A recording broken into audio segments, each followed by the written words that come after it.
Oils ruin my locks. Yo, what's goody, kings, queens, beautiful people, what's poppin'? Yo, it's your girl Victory back with another one. So we gonna hop right into it, y'all. Oils ruin my locks. And before all the questions come, let's just hop into the factuals, okay? And quick disclaimer, I am not telling you to stop using oils, okay? I'm not saying, hey, nobody should use oils. I'm just here giving you my experience with it, how it went, even when I did it wrong, and what I ended up doing in the end to fully benefit my locks to where I have the healthiest set of locks I've ever had, either sex. This is my second set of locks. So today, I'm giving you the 7 reasons why I stopped using oils in my hair and how it's benefited me. So the first one is it weighed my locks down a lot, right? So I love my locks being light and airy and just, movable. When the wind blows, they're not stuck to my shirt and things like that. And I think it's been like a month and a half since I washed my locks. I know my regimen is like every month and a half. I'm forgiving, I give myself grace. I'm a strong mama watching my little baby and making moves and stuff like that. So wash day kind of sometimes gets lost in the sauce, you know what I mean? So anywho, it's been a while since I washed my hair now, and it's still, light, it's moving, it's, airy. When the wind blows, it blows with the wind. I love that. That's what I love, y'all. I'm sorry if things are shaking up. You're currently on my bed, so bear with me, y'all. So that was the first thing. It weighed my locks down. I just couldn't wait for wash day sometimes because I just felt it was so heavy. I didn't like the way it looked. It looks better. It feels better when it's lighter. I didn't really like the way it felt, especially weeks into it. And y'all, I used to wait 3 months to wash my locks. And some people still do, right? But for me, y'all gonna see along the way why that wasn't the best method for me, or that wasn't the best routine for me to choose specifically. But yeah, I would wait 3 months. So my babies was they was so heavy, you feel me? And I just don't like that look. I like the light locks. They feel better. It's just better for me, right?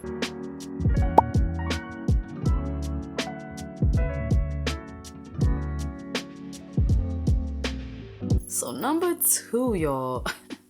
I know y'all seen that scene in Coming to America where they get off the leather couch and all the juices and whatever else is dripping from their hair.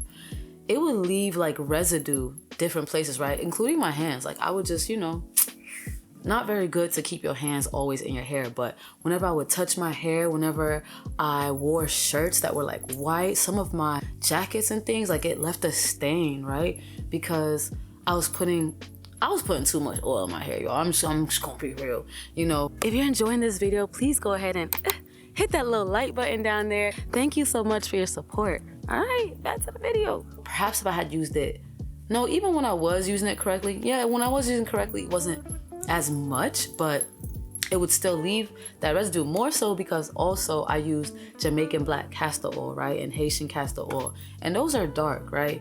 And so it would leave residues on things, on white shirts, couches, people's faces, yo. It would leave residue on my face, on my baby's face, whenever I was hugging him.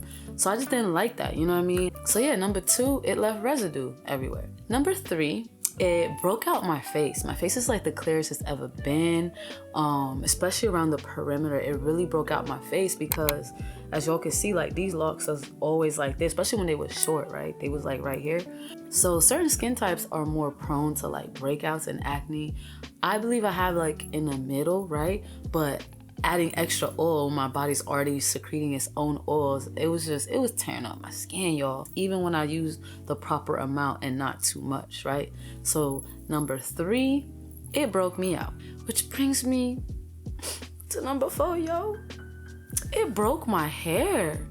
Okay, so let me just give you all the backstory, right? So I was new to watching lock content, right? So I was kind of new to actually caring for my hair and doing good for my hair, because my last set of locks, those babies was RIP.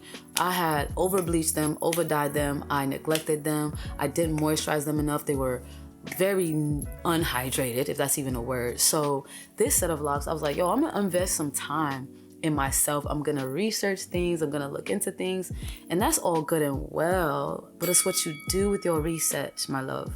So I was just taking in so much information, other people's information, and just trying everything, and not even waiting to see like the results for my hair, right? Because everybody is different. We are not all copy paste, right? What works for me might not work for you. So some of the things that I was seeing in these Loc contents, people were saying, yeah, I put it on every day. I put black castor oil on my scalp every day, you know, boom, cool, it's a thing, you know, that's what we doing. Yeah, my hair's thriving. Their hair would look so beautiful. I was like, that's what I gotta do. That's what I gotta do too, so my hair can be beautiful and thriving like hers or like his.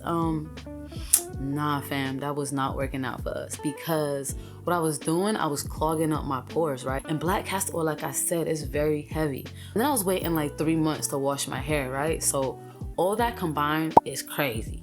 Let's say like you're using a heavy butter for your body, right? So you're using cocoa butter or something like that, right? And you lather it on every day, diligently, right? Every day, but you don't take this is gonna sound gross. I hope nobody would ever wait 3 months to take a shower, but you don't take a shower until 3 months later or 1 month later. Some people wait to wash their hair in 1 month. So you just putting on that coconut oil every day, or not coconut oil. You putting on that cocoa butter every day, lathering it on. Your skin will not be able to breathe. Your skin will probably be breaking out. You would probably feel very dirty and very, you know what I mean? So our scalp is like the same. We have to give it room to breathe. As much as you think that your scalp needs oil, it produces its own sebum, and that's oil that comes straight from your body. So it already has oil. It really just needs moisturization and hydration, right? Some people are prone to dry scalp or drier hair, you know, and so do your own research with that. And if oils are needed in your regimen, then I would say try different methods and then wait and see what's working best for you. Not to do like I did, going on the interwebs or YouTube and just see this person doing that, this person doing that, this person doing. Let me try all of them together and not even, you know what I mean? Not even wait and see what's working best for me. So yeah, long story short, oils did break my hair, but I was using too much, right? And I'm so glad that I caught it early. I'm gonna insert a video here, just so y'all could see. Like, I remember feeling the back of my hair, and there was a hole right there, y'all, a straight hole in my lock. And then I felt up a little higher, and there was a hole above. Like, I could tell, like, yo, I used to have hair there. My hair is falling out. Like, I knew something not right. But I also knew my routine. I would like sit down with my baby, because my baby was really young at that time. He was like a couple months, right? So I would sit down, you know, with him sitting beside me, or when he was napping, and I would take whatever, like my olive oil, my black castor oil. Black castor oil was like the OG, so I always use that, and I would just put it in my scalp and rub and give myself massages and stuff. But like I said, you don't need it every day, right? Because there was a time I did use oils, and I used it, you know, the right way, and I feel like it did my hair well. But I later found down the road what the best method was for me, right? Which we're gonna get into. So this is that lock that I had a hole in a long time ago. Look how thick and healthy that's grown. Let me show y'all where the hole was. I can still feel it. So this is where the hole was growing. Like, I can physically feel there's a space. That is where that hole was growing.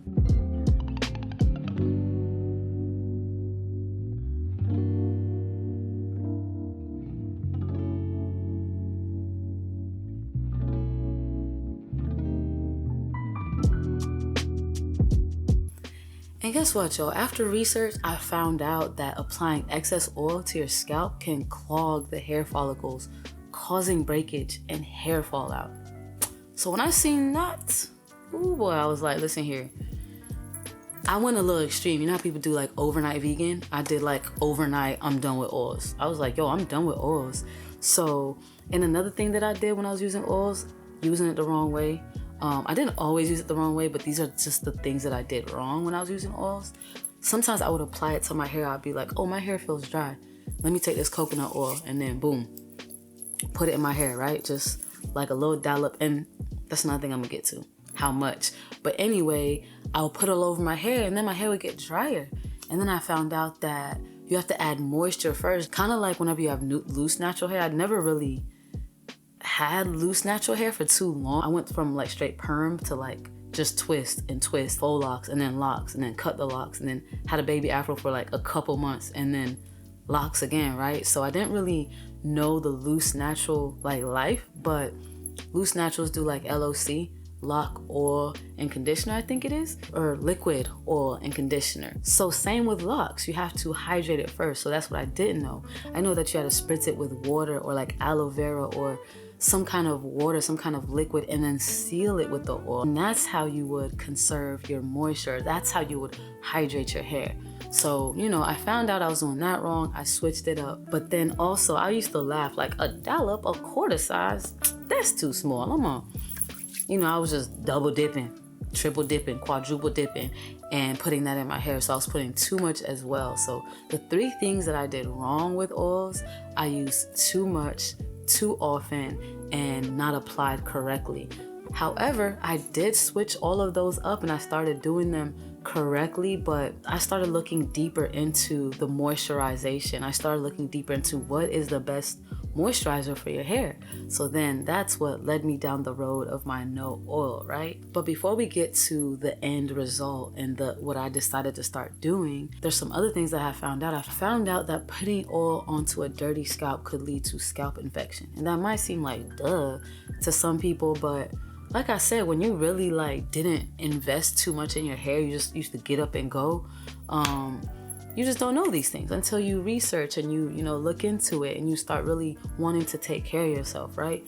So I started like, developing self-care. So I found that out and I was like, wow, that's why my hair would just like itch randomly, even right after I washed my hair, right? If you think about it, once again, like the putting cocoa butter on your skin every day, not taking a shower, of course it's gonna lead to some buildup and then like infections and diseases to grow, right? Thank God, like I said, I caught this stuff and it didn't get worse. It also leads to dandruff, and I guess dandruff is a form of scalp infection. So yeah, I understand things now that like using small amounts of things, but I don't use any oils, but if I was using oils, I would use small amounts, like dollop size, you know what I mean? Like quarter size, like people actually say, but maybe not to everything. Like they say quarter size of shampoo, baby.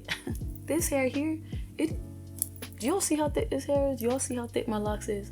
The roots alone will eat up a quarter size of some shampoo. So everything in moderation, because you don't want to overdo that either. You don't want to dry out your scalp, but that's a whole nother subject. So where are we at? We on 4. My hair was breaking. So that brings me to 5. I didn't want my locks to depend on oil when I started doing more research and found out, well, my hair produces an enough amount of its own sebum. But like I said, it depends. My skin type, it's not too oily but not too dry, so I had enough to be able to not use oils and be okay, but have to find something moisturizing, right? So that was number 5. I didn't want my hair to be dependent on oils and other things that I have to buy when I have my own for the free ski, you know what I mean? So number 6, build up. And when you have oils in your hair, it also attracts more lint. So, I had like a bunch of lint in my hair. You can see my old videos. I need to wash my hair now, so I probably should have filmed this after washing my hair. But if you look, I don't have buildup in my hair anymore. I don't have buildup in my roots. But when I was using an excess amount of oil, I would take pictures and videos and things like that and look, and there would be like chunks of just oil buildup, because I used to use this like half and half water, rose water, and vitamin E spray. So I saw that on another YouTube page, and I would spritz my hair with this like almost every day. But the shaft of my locks was building up, and the buildup was noticeable, and it was not cute, and I didn't like that. So yeah, number 6, I wanted to say goodbye to buildup. So last but not least, that brings me to the 7th reason why I stopped using oils in my hair. So being a strong mama, we don't say single mama over here because we strong mamas, right? We strong. God got us. Yeah, as a strong mama who, I got so many things to do, including just my little one, I only have one baby. So y'all mamas out there with more than one child, y'all are just amazing. But with my baby, he's a whole job, y'all. So taking care of him, making sure everything is right at the house for him, in my life, simple is what's best for me, right? So whatever can simplify the routines that I do, it's a lifesaver for me, right? So number 7 is simplified my hair care routine. I only use one thing, y'all, one thing, which brings us to, what are you doing now, Victory? What are you using in your hair now? So now the only thing that I use is my aloe vera. Let me go get it. Y'all, listen, me and my baby use this just about every day. I use this every day for him before school so I can get him right. Because when he wake up and his little locks are all over the place, I use it to smooth down his locks. So this is the only thing that I use in my hair right now, y'all. So what I usually have in here is either aloe vera and rosemary, or aloe vera, rosemary, and lavender, essential oils, right? That's it. I wash my hair, just use this, y'all. So I'm not completely oil free because essential oils, those are oils, but I just put drops in here, y'all. And compared to the half and half, I'll put a picture somewhere here too. Compared to how thick my old solution used to be, this is perfect. So I had went through, okay, should I use water? Should I use rose water? Should I use aloe vera? Should I use nothing? No, not nothing. I knew I had to moisturize my hair. But there was a time I was putting water in my hair. That was a little drying. But I can imagine if you have distilled water, that would be good. Some people do half and half, water, half aloe vera. Some people do half rose water, half water. I did that at a time because I was using rose water. I was in my bougie era back then. And I only say that because rose water ain't cheap, y'all. I know I can make my own, but who got time for that, mate? Are you gonna come to my house, fix me some in it? Okay, then I'm good on that. And at first, I was like, it's rose water for sure, man, because this aloe vera, it was bland. The smell was bland. There was nothing, right? But then I started putting essential oils in it, and my hair is very thankful for it. It's lightweight. It smells fresh all the time, and it feels great. It feels amazing. I will say there was a time, maybe 2 or 3 weeks or so, when my hair was kind of adjusting to the no oils on the scalp, because I was doing that every day, right? It was adjusting, so it wasn't as moisturized. It wasn't as hydrated as it could be. But after that 3rd week, my hair was like, okay, we love this, especially when I started using only aloe vera. My hair loves it. So that's what's working out for me now. So the 5 things that I can say I learned through this journey. 1, less is more, right? I used to see my homeboys with locks doing barely anything to nothing, and their hair was flourishing. As long as you're hydrating some kind of way, right? Drinking water, even when you take a shower. When I take a shower, I don't use a bonnet. I just let the water, my hair will be in a ponytail, and I just let the water hit. As it's bouncing off my body.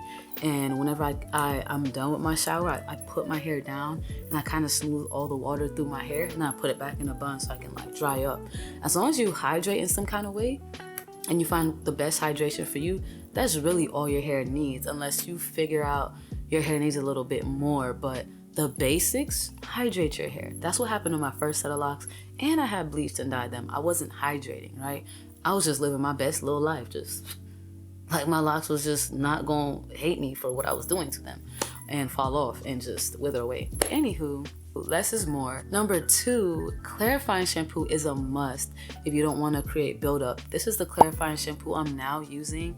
So my 2 shampoos that I use is that one for clarifying and this one for moisturizing. I had stopped using this one because it does have oils in it, but I'm all right with that. I'm not a strict no oil user. I still use products with some oils in them. I just don't put oils directly on my scalp, or I don't search out for oils to put in my hair other than my essential oils, like I said. And then this shampoo does have oils in it, but I'm okay with that because that's the OG, y'all. That's the OG. It does my hair so well. So I didn't really know that this was a clarifying shampoo or that it acted as one, but I started noticing it did dry out my hair a little bit. So I do pair it with the Shea Moisture shampoo, and those together, they're bomb, right? So clarifying shampoo is a must if you don't want to have buildup in your hair. Number 3 for me, hold on, y'all. Whew, getting a little dry. So number 3 for me, waiting too long in between washes was a no-go for me. And so I started washing my hair every month, once every month, and my hair started really thriving and liking that. So that's what I keep now. That's my regimen now, every 1.5 months. The longest I'll go is 2, and that's only because, you know, things will pile up or whatever, but consistency. And also your hair loves consistency. It's like your child, right? If you have a child, you understand they love consistency and they don't really like change with certain things, right? Especially when they're little ones. So yeah, having a shorter amount of time in between my hair washes and trying to be consistent with it as best as I can is what my hair likes, is what my babies like. So that's number 3. Number 4 is do your research. I know I say this a lot, but it's really important, especially if you have thin hair or you've damaged your hair in some kind of way. Those are both me. It might not look like I have thin hair, but y'all, there's things that I do to make it seem like I have thicker hair or thicken up my hair. But if you have thin hair or you've damaged your hair in the past, do your research so you can give your hair a fighting chance this time around, so you can help your hair grow healthily and stay on your head and not be falling off, right? So do your research, look into it. You don't have to do extensive research, but look into certain things for your hair type as well. If you don't know your hair type, I also have a video about that up here. It really breaks down like, how do I know what hair type I have? So it's really good to know what kind of hair is coming out your head so you know what works best for you. You can look up other people with that hair type and what they do. Or you can do like, you know, little experiments here and there for your certain hair type. So last but not least, number 5, this was a big one for me. I was following too many people's regimens without even taking the time to stop and pause and see what works best for V, what works best for my crown, right? Because that's what it's about. At the end of the day, you want to keep your crown healthy, right? So don't try to be like anybody else. You can take tips and things from other people, but make sure you're checking to see what's working best for you and what is helping your hair thrive and what your hair likes and what it doesn't like. So next week, I will be dropping lock tips for growth. So make sure you tune in. But in the meantime, between time, my loves, y'all be well. Y'all be love out there to the world. And y'all stay blessed. Love y'all. Peace.